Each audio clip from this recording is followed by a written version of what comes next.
Innal hamdalillah nahmaduhu wa nasta'inu wa nastaghfiruhu wa na'udzu billahi min syururi anfusina wa min sayyiati a'malina may yahdihillahu fama mudilla fala hadiyalah.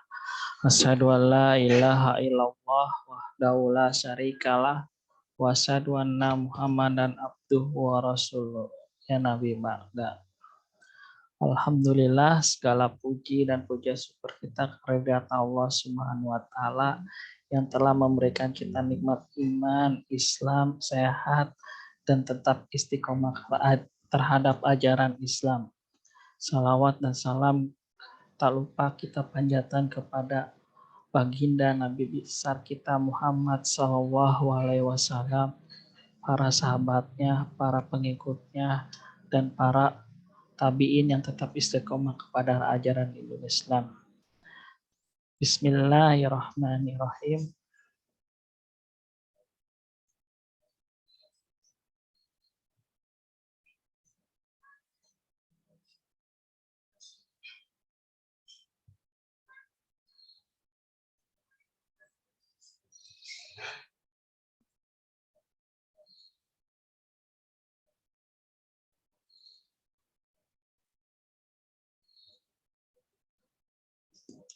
Halajatul insani ila rasul.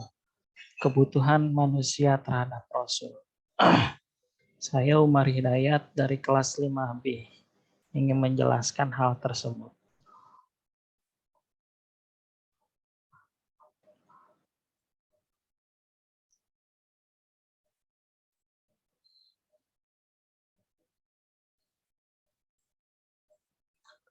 Apa itu rasul dan nabi? Rasul dari bahasa Arab yang berarti irsal, yaitu utusan. Sedangkan nabi yaitu dari bahasa Arab yang berarti naba, yang berarti berita. Manusia dari golongan pria yang mendapatkan wahyu dari Allah Subhanahu wa taala melalui perantara malaikat Jibril alaihissalam, di mana ia memiliki kewajiban untuk mengamalkan dan menyampaikan wahyu tersebut kepada umatnya. Jadi Rasul dan Nabi itu adalah orang yang menyampaikan berita dari Allah Subhanahu wa taala melalui malaikat Jibril dan disampaikan kepada umatnya.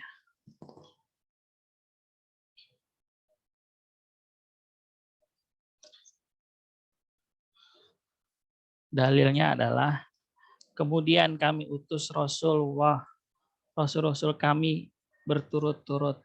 Setiap kali seorang rasul datang kepada suatu umat, mereka lalu mendustakannya. Maka kami ganti sebagian mereka dengan sebagian yang lain dalam kebinasaan. Dan kami jadikan mereka bahan cerita bagi manusia. Maka binasalah bagi kaum yang tidak beriman. Jadi kalau kita sebagai umat Rasulullah SAW, kita wajib mengikuti perintahnya dan menjauhi larangan. Dan ayat berikutnya, dan tidaklah kami utus engkau Muhammad melainkan hanya sebagai pembawa berita gembira dan pemberi peringatan. Kenapa manusia membutuhkan Rasul? Karena Rasul itu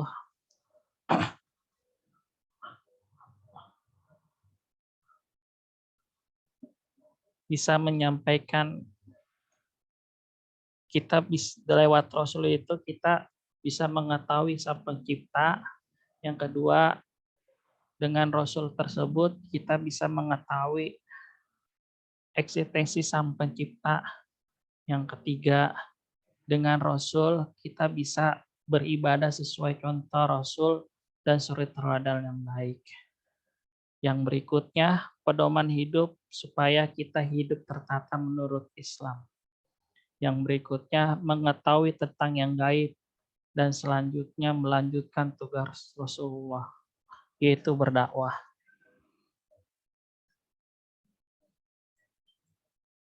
Mengetahui Sang Pencipta adalah dari riwayat Muslim. Aku menciptakan hamba-hambaku dalam keadaan lurus semua. Mereka didatangi oleh setan, lalu dijadikan agama mereka. Setan mengharamkan yang aku halalkan pada mereka, dan memerintahkan mereka agar menyentuhkan aku yang tidak aku perintahkan. Jadi pada dasarnya manusia itu diciptakan oleh Allah dalam keadaan yang lurus. Lalu setan mendatangi mereka dan membuat manusia itu jatuh dalam bujuk rayu setan. Di surat An-Nahl ayat 36, kata Allah, sembahlah Allah saja dan jauhilah setan, itu tagut.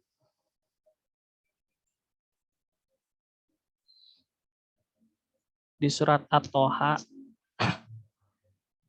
innani a'nallaha la ilaha illa wa anifa uduni wa aqimus sholata wa ittuzak la tazikri. Sungguh aku ini Allah, tidak ada Tuhan selain aku, maka sembahlah aku dan laksanakan sholat untuk mengingat aku. Jadi kita sebagai orang Muslim diharuskan untuk menyembah Allah saja, tidak ada Tuhan selain Allah. Dan dengan kita mengingat Allah, laksanakanlah sholat. Karena sholat adalah bagian dari tiang agama. Di ayat berikutnya, mengetahui eksistensi Sang Pencipta. Dan ingatlah ketika Tuhan mengeluarkan dari sumi tulang belakang anak cucu Adam, keturunan mereka, dan Allah mengembalikan kesaksian terhadap roh mereka. Maka kata Allah, bukankah aku ini Tuhanmu? Maka roh-roh tersebut akan menjawab, betul engkau adalah Tuhan kami.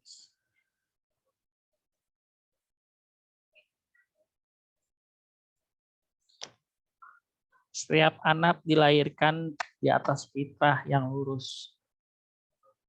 Lalu kedua orang tua lah yang menjadikan Nasrani, Yahudi, dan Majusi. Al-Bukhari. Beribadah, contoh, dan suri teladan yang baik. Laqad kana lakum fi Rasulillahi uswatun hasanah. Liman kana yarjullaha wal yaumal akhirah wa zakarallaha katsira. Sungguh telah ada pada diri Rasulullah SAW itu suri teladan yang baik bagimu, yaitu bagi orang-orang yang mengharap rahmat dari Allah dan kedatangan hari kiamat, yang banyak mengingat Allah.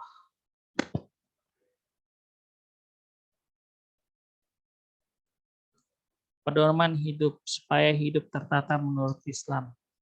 Diriwayatkan dari Jabir bin Abdullah, dia berkata, aku melihat Rasulullah SAW pada hari Arafah di dalam haji beliau, yang beliau di atas unta yang bernama Al-Qaswah. Lalu beliau bersabda, aku mendengar beliau bersabda, wahai manusia, sesungguhnya aku telah meninggalkan pada kamu suatu yang jika kamu berpegang teguh, niscaya tidak akan tersesat, yaitu kitabullah dan Ahlul Bait, yaitu sunnatul Rasul. Ahlul Bait adalah keturunan dari pihak laki-laki, yaitu orang yang telah beliau haramkan menerima zakat.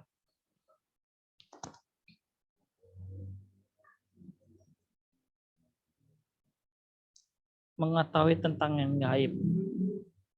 Dia mengetahui tentang yang gaib, tetapi Allah tidak memperlihatkan kepada siapapun tentang yang gaib itu, kecuali kepada Rasul-Nya yang diridhoinya.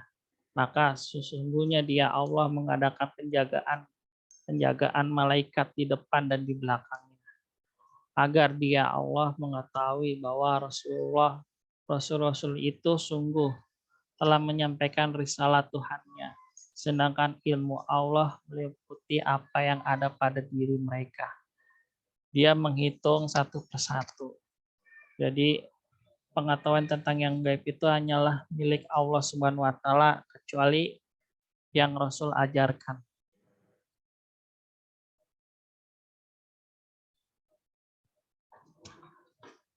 Yang terakhir, melanjutkan tugas dakwah Rasul dari Abdullah bin Amr radhiyallahu anhu bahwa Nabi Shallallahu alaihi wasallam, sampaikanlah dariku walaupun hanya satu ayat. Jadi kita sebagai orang yang beriman, kita wajib memberikan nasihat walaupun itu satu ayat.